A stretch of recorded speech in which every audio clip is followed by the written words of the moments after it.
ఒక నెల ఆగితే ఏడాది పూర్తవుతుంది ప్రసాద్ గారు. లోకల్ బాడీ ఎలక్షన్స్ రాబోతున్నాయి. అంటే ఇప్పుడు ఒక చర్చ ఏం జరుగుతుందంటే లోకల్ బాడీ ఎలక్షన్స్ పెట్టాలా వద్దా అనేటువంటి ఒక సందిగ్ధంలో పడ్డారని ఒక చర్చ జరుగుతుంది. గత అనుభవాలు చూస్తే వాళ్ళు ఏం బెటర్ ఎందుకని బెటర్ సార్ వాళ్ళు. అరే క్షేత్రస్థాయిలో ఎంత నెగిటివ్ ఉంది సార్. ఈ మూమెంట్లో పెట్టుకొని లేని పొంత తలకైనప్పుడు చంద్రబాబు నాయుడు గారు అయితే ఆయన అనుభవంలో ఇలాంటి వాటిల్లో అనుభవం బ్రహ్మాండం వాడుతుంది. అంటే చంద్రబాబు నాయుడు గారు వద్దంటున్నారంట, లోకేష్ గారు లేదు మనం పెట్టాల్సిందని చెప్పేసి ఆయన చేస్తున్నారని చెప్పి ఆయన చాలా ఆవేశంలో ఉన్నాడు సార్ లోకేష్ గారు. గతంలో చూడండి నామినేషన్ లేనివ్వకుండా ఆయన దగ్గర ఆ పెద్ద ఆయన మేసాలు తిప్పి తొలగొట్టాడు చూడండి. అలా ఇప్పుడు ఏంటంటే రండ్రా అని అలాంటి చూపించడానికి చూస్తున్నాడు. అవి తాత్కాలిక ఉపశమనాలు. అగ్రెసివ్ నోట్లో తెలుగుదేశం ఎప్పుడు రాజకీయం చేయలేదు కూడా. ఫస్ట్ ఆఫ్ ఆల్ ఆ టైప్ ఆఫ్ జోనర్ కాదు. ఆ జోనర్లోకి బలవంతం నెట్టబడుతుంది. అక్కడ ఏంటంటే అనుభవం చంద్రబాబు గారు అలాంటివి ఎప్పుడు చాలా కూల్ రాజకీయం చేసుకుంటూ వెళ్తా ఉంటారు. కూల్ అని కాదు, సందర్భోచితంగా వెళ్తాడు ఆయన. అలాంటి దగ్గర ఇది పెట్టి మనం భావావేశాలతో రెచ్చగొట్టి వెళ్దాం అన్న దగ్గర అవన్నీ బ్యాలెట్ పేపర్లు. ఆల్రెడీ ఏడాది అయిపోయింది కాబట్టి కొంత వ్యతిరేకత ఉంటుంది. అడ్వాంటేజ్ గా తీసుకుంటే మళ్ళీ ఫస్ట్ గ్రాస్ రూట్ లెవెల్లో భయంకరమైన వ్యతిరేకత ఉంది. దానికి తగ్గట్టు జనసేన తెలుగుదేశం కొట్టు సస్తారు జుట్లు పీక్కుని. ఇవన్నిటితోనూ అంత ఈజీ కాదు. పూనికి లేని బీజేపీ వాడు కూడా నేను ఉన్నాను నాటకాలు ఆడుతుంటే ఇవన్నీ భరిస్తున్నారు వాళ్ళు. తెలుగుదేశం అయితే భరిస్తుంది. తెలుగుదేశం భరిస్తుంది, భరించాలి కూడా. భరించాలి అనేది ఆబ్లిగేషన్ ఎత్తికెత్తుకున్నారు. భరించవలసి వస్తుంది. అలా సినిమా బ్రహ్మానంద గారు లవ్ చేశానంటే పెళ్లి చేసుకోవాల్సి వచ్చింది. ఓకే అంటే ఇప్పుడు తప్పదు ఇంకా జనసేనకు. ఆయన ఏమో ఇంకో 20 ఏళ్ళు 30 ఏళ్ళు కలిసి ఉందాం అని చెప్పేసి పవన్ కళ్యాణ్ మాట్లాడుతున్నాడు. ముందే చేతులు ఎత్తించాడు, నాతో కాదని. ఆయన చేసి ఎత్తేశ్వరు కంపల్సరీ పవన్ కళ్యాణ్ ఉన్నాడు కాబట్టి కింద ఏ గొడవలు వచ్చినా ఏ గ్రౌండ్ లెవెల్లో ఏమొచ్చినా కూడా తప్పకుండా వాళ్ళని హోల్డ్ చేసుకుంటూ పెట్టుకుంటారు. హోల్డ్ చేయలేదు. ఎందుకు హోల్డ్ చేయలేదు సార్? ఏడా బీజేపీ ఉన్నంత వరకు వీళ్ళిద్దరు దే విల్ ప్లే గేమ్ కదా. బీజేపీ ఉన్నంత వరకు కదా ఇప్పుడు ఆడుతుంది కదా. ఇప్పుడు అందుకోసమని ఇప్పుడు నితీష్ కుమార్ తేడా కొట్టాడంటే ఏటవుతో చూద్దరు కానీ ఏమైతే ఇంకొకళ్ళు వస్తారు ఎవరు కూటమిలోకి. ఎవరో తీసుకొస్తారు. తీసుకురానండి ఫస్ట్. ముందైతే ఉపద్రవం ఉంది కదా. ఇప్పుడు వాళ్ళు అనుకున్నట్టే ఇప్పుడు మీరు చెప్పినట్టు ఆ విజయసాయిరెడ్డి సీట్ని అన్నామలైకి ఇచ్చారు, కన్ఫర్మ్ చేశారు. ఆయన రేపు అన్నామలై ఎవడు? బీజేపీ వ్యక్తి కాదు. ఎలక్టోడు ఏడీఎంకి పొత్తు కోసం మాకు తమిళనాడు అక్కర్లేదన్నప్పుడు ఎత్తుకోదేశం అన్న ఎత్తుకేశారు. తమిళనాడులో అక్కర్లేదని కాదు, ఖచ్చితంగా అక్కర్లేదని. ఏడీఎంకి పొత్తు కావాలంటే అన్నామలై వద్దు, అన్నామలై వద్దని రిజెక్ట్ అన్నామలై వద్దనే అధ్యక్షుడు కూడా మార్చారు బీజేపీ అధ్యక్షుడు. అవును క్లియర్ తెలుస్తుంది కదా. అంటే ఏంటి సార్ తమిళనాడు ఎలక్షన్స్ మీద మీ ప్రొజెక్షన్ ఏమన్నా చెప్పగలరా? వాళ్ళంత మనలాంటి ఎర్రిమాలోకలు కాదు. వాళ్ళు ఐదర్ డిఎంకే ఆర్ ఏడీఎంకే. కాంగ్రెస్ బీజేపీలు వచ్చి అక్కడ తొల్లగొట్టేస్తామంటే వాళ్ళు ఎర్రిమాలోకల్లో అయితే చచ్చినా భరించారు. వాళ్ళు భరిస్తే వాళ్ళకన్నా మనతో పాటు దైద్యం వాళ్ళకి పెట్టింది అనుకోవాలి, అంతకన్నా ఇంకేం లేదు. ఎందుకంటే అక్కడ బీజేపీ అలయన్స్ అవటం వల్ల స్టాలిన్కే అడ్వాంటేజ్ అని చెప్పేసి కొన్ని సర్వేలు ఖచ్చితంగా. ఎందుకంటే వాళ్ళ లోకల్ పవర్ని ఎప్పుడు మిస్యూజ్ చేసుకోవాలి. మీకు మళ్ళీ చెప్తున్నా, మనకన్నా హిందుత్వాన్ని దైవచింతన ఎక్కువగా ఎంఫసైజ్ చేసేది తమిళ్. మనం కూడా అక్కడి నుంచి వచ్చిన వాళ్ళమే. సో ఓవరాల్గా అక్కడ వీళ్ళు వెళ్ళి బీజేపీ వాళ్ళు వెళ్ళి హిందుత్వవాదాలు ఈ హిందూ హరికథలు చెప్తే వాళ్ళు నమ్మడానికి వాళ్ళైతే సిద్ధంగా ఉంటారు. వాళ్ళు ఖచ్చితంగా ముళ్ళుతో తీస్తారు.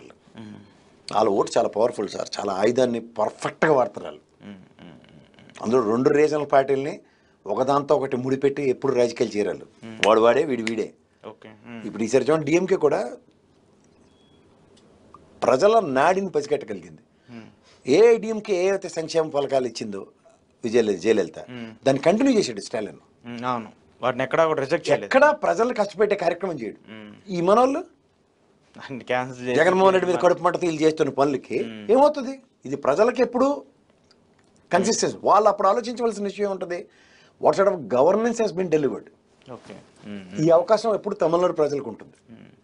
అందుకోసమే అభిప్రాయ విభేదాలు at the cost of people ఉండదు తమిళనాడు రాజకీయాల ప్రాంతీయ పార్టీలు.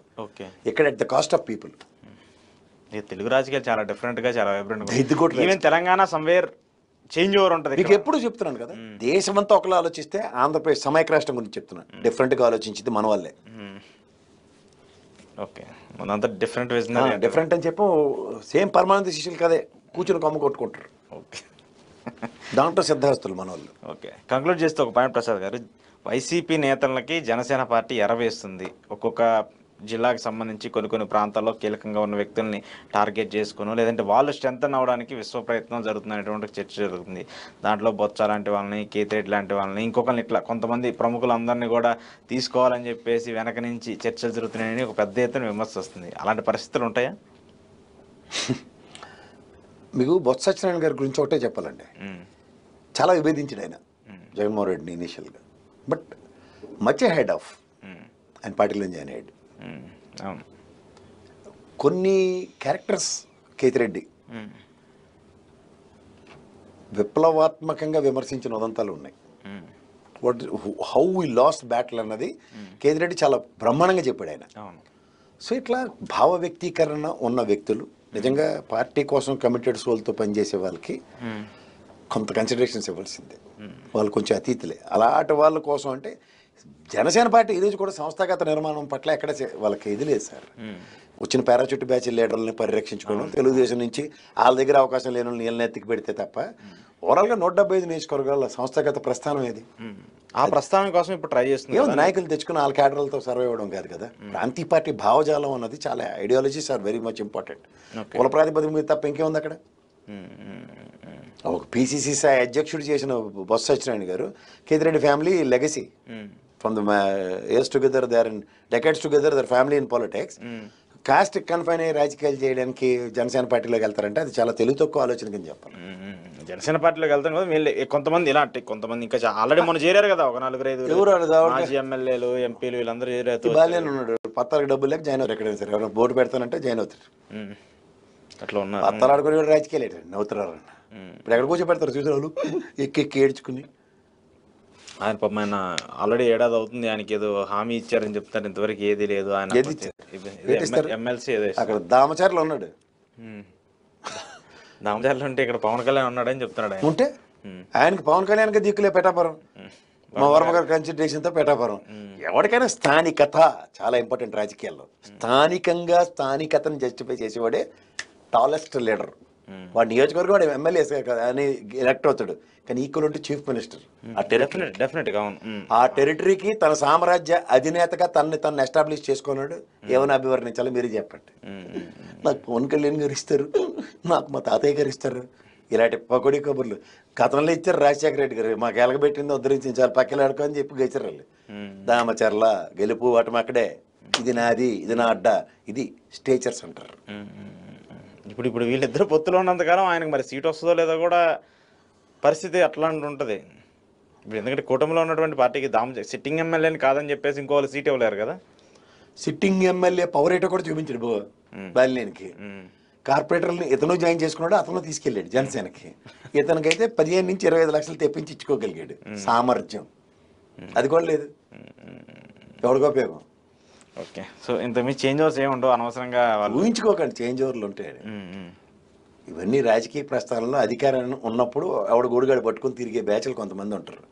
అవన్నీ చూసి ఓవరాల్గా ఒక major effect to the party అన్న దగ్గర వేవ్ మొమెంటం వస్తే ప్రపంచంలో ఎవరు ఏ శక్తి కూడా దేన్ని ఆపలేదు. అది 100% చూసాం కదా లాస్ట్ 2 టర్మ్స్లో. 151, 164 రెండు మైల్ స్టోన్సే. ఆ మైల్ స్టోన్స్ని ఎప్పుడైనా సరే ఒళ్ళు దగ్గర పెట్టి ఆలోచించకుండా అవకాశం. జనాలు వద్దనుకుంటే ఇంకా వాళ్ళకి ఏ రేంజ్లో వ్యతిరేకిస్తారని చెప్పేసి అర్థమైపోతూ వస్తుంది అంతే.